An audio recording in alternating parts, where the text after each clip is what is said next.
بسم اللہ الرحمن الرحیم۔ محترم ناظرین و سامعین کرام، السلام علیکم ورحمۃ اللہ وبرکاتہ۔ امید ہے کہ آپ سب خیریت سے ہوں گے۔ اس ویڈیو کے اندر بتایا گیا ہے کہ کافر کو بھی دھوکہ دینا بہت بڑا گناہ ہے، اس لیے تمام سامعین کرام سے درخواست ہے کہ اس ویڈیو کو آخر تک دیکھیں اور اس پر عمل کرنے کی کوشش کریں۔ چلیے ویڈیو کو شروع کرتے ہیں۔ کوفہ کے ایک صاحب بیان کرتے ہیں کہ حضرت عمر رضی اللہ عنہ نے ایک لشکر بھیجا تھا۔ اس کے امیر کو یہ خط لکھا، مجھے پتہ چلا ہے کہ تمہارے کچھ ساتھی کبھی موٹے تازے کافر کا پیچھا کر رہے ہوتے ہیں۔ وہ کافر دوڑ کر پہاڑ پر چڑھ جاتا ہے اور خود کو محفوظ کر لیتا ہے، تو پھر اس سے تمہارا ساتھی یعنی فارسی میں کہتا ہے مت رس یعنی مت ڈرو، یہ کہہ کر اسے امان دے دیتا ہے۔ وہ کافر خود کو اس مسلمان کے حوالے کر دیتا ہے، پھر یہ مسلمان اس کافر کو پکڑ کر قتل کر دیتا ہے۔ یہ قتل دھوکہ دے کر کیا ہے۔ اس ذات کی قسم جس کے قبضے میں میری جان ہے، آئندہ اگر مجھے کسی کے بارے میں معلوم ہوا کہ اس نے ایسا کیا ہے تو میں اس کی گردن اڑا دوں گا۔ حضرت ابو سلمہ رضی اللہ عنہ فرماتے ہیں، حضرت عمر رضی اللہ عنہ نے فرمایا، اس ذات کی قسم جس کے قبضے میں میری جان ہے، اگر تم میں سے کسی نے انگلی سے آسمان کی طرف اشارہ کر کے کسی مشرک کو امان دے دی اور وہ مشرک اس وجہ سے اس مسلمان کے پاس آ گیا اور پھر مسلمان نے اسے قتل کر دیا، تو یوں دھوکے سے قتل کرنے پر میں اس مسلمان کو ضرور قتل کروں گا۔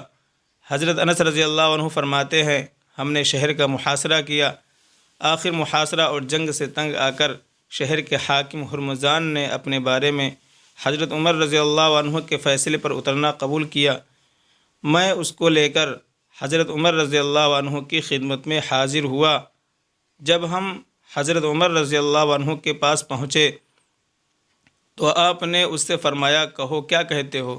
اس نے کہا، زندہ رہنے والے کی طرح بات کروں یا مر جانے والے کی طرح؟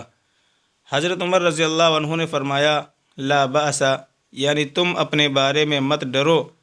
ہرمزان نے کہا، اے قوم عرب، جب تک اللہ تعالیٰ خود تمہارے ساتھ نہ تھے بلکہ اللہ نے معاملہ ہمارے اور تمہارے درمیان چھوڑ رکھا تھا، اس وقت تک تو ہم تمہیں اپنا غلام بناتے تھے، تمہیں قتل کرتے تھے اور تم سے سارا مال چھین لیا کرتے تھے، لیکن جب سے اللہ تعالیٰ تمہارے ساتھ ہو گئے ہیں اس وقت سے ہم میں تم سے مقابلہ کی بھی طاقت باقی نہیں رہی۔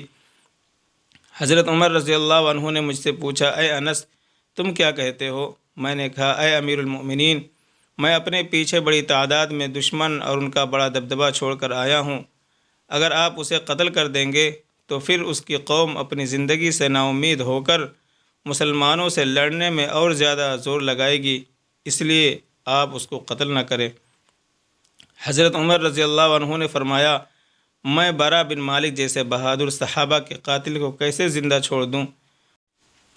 میں نے کہا، آپ اسے قتل نہیں کر سکتے کیونکہ آپ اس سے تم مت ڈرو اور بات کرو کہہ چکے ہیں، اور کہنے سے جان کی امان مل جاتی ہے، لہذا آپ تو اسے امان دے چکے ہیں۔ حضرت عمر رضی اللہ عنہ نے فرمایا، معلوم ہوتا ہے تم نے اس سے کوئی رشوت لی ہے اور اس سے کوئی مفاد حاصل کیا ہے۔ حضرت انس رضی اللہ عنہ نے عرض کیا، اللہ کی قسم، میں نے اس سے نہ رشوت لی ہے اور نہ کوئی مفاد، میں تو ایک حق بات کہہ رہا ہوں۔ حضرت عمر رضی اللہ عنہ نے فرمایا، تم اپنے اس دعویٰ یعنی لا بأس کہنے سے کافر کو امان مل جاتی ہے کہ تصدیق کرنے والا کوئی اور گواہ اپنے علاوہ لاؤ، ورنہ میں تم سے ہی سزا کی ابتدا کروں گا۔ چنانچہ میں گیا، مجھے حضرت زبیر بن عوام رضی اللہ عنہ ملے، میں ان کو لے کر آیا، انہوں نے میری بات کی تصدیق کی، جس پر حضرت عمر رضی اللہ عنہ نے اس کے لیے بیت المال میں سے وظیفہ مقرر کیا۔ لہذا ہم کو چاہیے کہ ہم اپنے مسلمان بھائیوں کو سمجھائیں کہ جب کافر اور مشرک کو دھوکہ دینا گناہ ہے تو کسی مسلمان کو دھوکہ دینا کتنا بڑا گناہ ہوگا۔ اس لیے جب بھی کسی سے وعدہ کرو تو اس کو پورا کرنے کی کوشش کرو اور کسی کو دھوکہ مت دو۔